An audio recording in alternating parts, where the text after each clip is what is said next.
안녕하세요, 고고심입니다. 오늘은 나빌레라 4화에서 비중있게 다루어진 덕출할아버지와 큰아들 성산, 그리고 해남할머니에 대한 내용을 위주로 관계와 심리를 다루어 보도록 하겠습니다. 4화 시작부터 덕출할아버지는 가족들에게 발레하는 사진을 보내고 걱정, 불안, 초조한 모습이 역력하죠. 그리고 그날 밤 가족회의가 소집됩니다. 다행히도 모두가 반대하지는 않아요. 하지만 할머니와 덕출할아버지는 그 자리가 불편해 보입니다. 그리고 해남할머니는 자녀들에게 미안하다고 말하기까지 하시죠. 그럼에도 할아버지는 처음 결심 그대로 발레를 계속하고 계십니다. 위기가 찾아와서 불꽃이 조금씩 사그라들지만 아직 꺼질 단계는 아닌 거죠.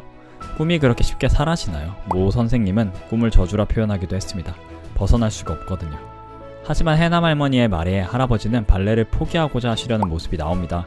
과거 회상이 나오며 경제적으로 풍족하지 못한 형편에서 자랐지만 각자 잘 자라준 자녀들에게 할머니, 할아버지는 미안함과 고마움이 있는 것을 알 수 있죠. 그런 마음으로 자녀들에게 부담을 주고 싶어 하지 않으십니다. 결국 덕출할아버지는 발레를 나가지 않고 넋을 놓고 계신 모습을 보여주는데요. 그리고 마지막으로 몰래 발레복을 입어보는데 첫째 아들 성산이 옵니다. 하필 그 타이밍에. 역시 위기는 드라마의 꽃이죠. 근데 아무리 아들이고 아버지가 발레하는 게 싫다지만 말이 좀 심하게 들리죠. 가뜩이나 미안한 마음 가득히 가지고 계신 아버지께 아들 어깨에 짐 올려놓고 속 편하게 살라니요. 지금까지 드라마를 보면 전반적으로 첫째 아들 성산이 아버지의 꿈을 막고 성관의 꿈에 대해 비아냥거리는 악역으로 보입니다. 그리고 보는 입장에서 왜 굳이 저렇게까지 할까라는 생각이 들기도 하죠.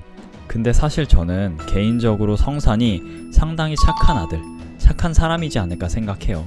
그 이유는 과거 회상씬의 어린 성산을 보면서 생각이 들었습니다. 어린 성산을 보면 육성회비를 보내준 부모님께 짜증내지 않아요? 그리고 나이에 어울리지 않게 애어른이 된 것 같아 보이거든요. 사실 육성회비를 못 내서 학교 나오지 말라는 선생님의 모습을 보면 그 나이에는 쪽팔리거나 본인이 원치 않는 처지에 화가 날 수도 있잖아요. 근데 성산은 그러지 않습니다. 오히려 괜찮아, 나 그냥 혼자 공부할래라고 이야기하죠. 어떻게 보면 일찍이 사회에 처리된 모습이에요.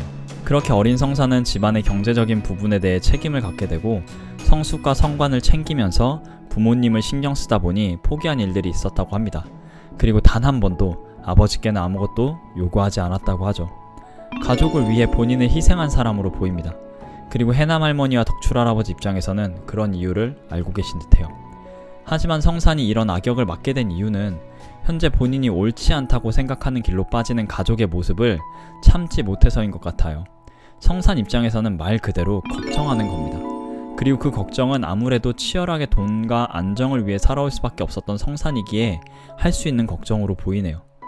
돈과 안정을 추구하여 직장을 갖고 그 당시 세대들이 흔히 그렇듯 다양한 경험이 결여되어서 생길 수밖에 없는 편견과 잣대, 게다가 본인은 그 편견과 잣대로 사회에서 나름 괜찮은 자리에 있기도 하잖아요.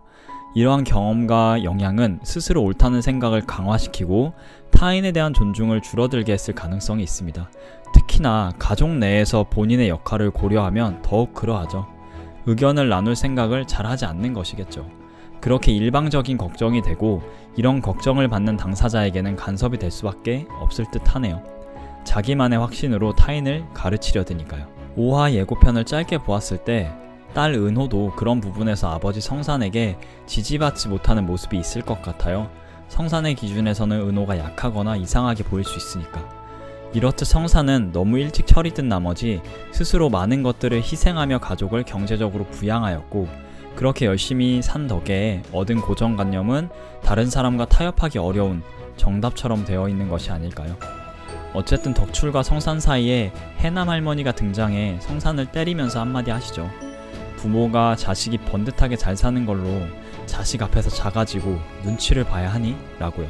저는 이 말이 좀 슬펐어요. 그냥 이 장면이 현대의 30, 40대 자녀를 둔 부모와 자녀의 모습 중 하나를 보여주는 것 같았거든요. 저는 공감 있게 됐습니다. 그리고 다행히 해남할머니는 덕출할아버지의 발레를 응원하기 시작합니다. 그리고 덕출할아버지의 얼굴에는 다시 미소가 자주 보이시네요. 그리고 채록이는 한층 성숙한 모습이 보이죠. 호범이와 말다툼을 하는 상황에서 더 이상 방황하지 않고 중심이 잡혀가는 듯 보이거든요. 거기에 할아버지에게 츤데레처럼 툭툭거리면서 챙겨주는 것도 보기 좋고 콩쿠르를 준비하면서 자신감 있는 모습까지 보이고 있죠. 회복하고 강해지는 단계로 따로 다룰 내용은 보이지 않는 듯합니다. 그리고 개인적으로 의문이 생기는 캐릭터들의 모습과 언급이 있었는데요. 첫 번째는 딸 성숙과 사위 변영일 사이의 모습입니다. 유달리 낙천적인 변영일, 그리고 엄마나 이혼해도 돼 라고 말하지만 정작 남편 변영일이 공격받는다 싶으면 잽싸게 변영일 편을 드는 성숙의 모습. 두 번째, 기승주가 중간에 채록이와 덕출할아버지를 보며 너무 친해졌네 라고 언급을 하는 이유에 대해서 의문이 생기더라고요. 여러분들은 어떠셨나요? 따로 궁금증이 생기는 부분이 있으셨나요? 그리고 깨알 웃음 포인트가 좀 있었죠. 그 단어 선택과 말투의 중요성을 볼 수 있는 부분이었는데요. 오중식 정형외과 의사분에게 덕출할아버지께서 채록이 몸 컨디션 관리 요청을 하는데 의사분이 얼핏 당황하다가 덕출할아버지의 능글맞은 말투로 국가대표 팀닥터라는 말을 하자 의사분 표정이 긍정적으로 바뀌죠. 이렇게 단어 하나 그리고 말하는 분위기와 말투가 중요함을 알 수 있는 부분이지 않을까 싶었습니다. 그리고 4화 초반 막내 아들 성관이 채록이에게 아버지 잘 부탁한다는 표현과 4화 뒷부분에서 손녀 은호가 할아버지 잘 부탁해 라고 표현이 나오는데요. 이게 좀 인상이 깊었습니다. 가족들에게 사랑받는 할아버지? 그런 느낌이 들었거든요. 채록이도 어떤 느낌을 받지 않았을까요? 개인적으로는 보기가 좋았습니다. 4화에서는 덕출할아버지 가족의 이야기가 주로 보였는데요. 그 와중에 할아버지의 꿈을 응원하는 사람이 늘어나고 그 중에 해남 할머니께서 포함되셨다는 게 개인적으로 의미 있었던 것 같습니다. 여러분은 4화 어떻게 보셨나요?